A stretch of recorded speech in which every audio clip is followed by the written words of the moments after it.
പണ്ട് കേരളത്തിന്റെ പല സ്ഥലങ്ങളിൽ നിന്നും ജോലി അന്വേഷിച്ച് ഇൻഫോ പാർക്കിൽ ഒരുപാട് വിദ്യാർത്ഥികൾ വന്നിരുന്നു. IT നോളജും സ്കിൽസും ഇല്ല എന്നും പറഞ്ഞ് ഒട്ടുമിക്ക കമ്പനികളും അവരെ പുറത്താക്കി. നിരാശയോടെ മടങ്ങാനായിരുന്നു അവരുടെ വിധി. എന്നാൽ ആ വിധിയെ മറികടക്കാനായി ഒരാൾ അവിടെ ഒരു സാമ്രാജ്യം തന്നെ കെട്ടിപ്പടുക്കി.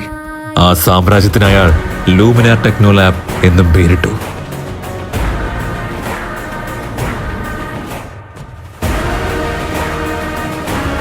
ഇന്ന് ആ സാമ്രാജ്യം വഴി 10,000-കണക്കിന് വിദ്യാർത്ഥികളുടെ വിധി മാത്രമല്ല, ജീവിതം തന്നെ മാറ്റിയെഴുതി.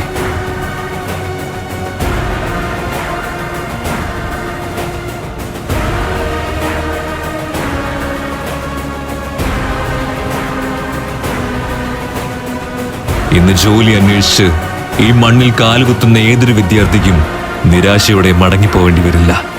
അതിനൊരു കാവലായി അയാൾ എന്നും ഉണ്ടാവും. അയാൾക്ക് തുണയായി 100-ൽ പരം ജനങ്ങളുമൊപ്പം.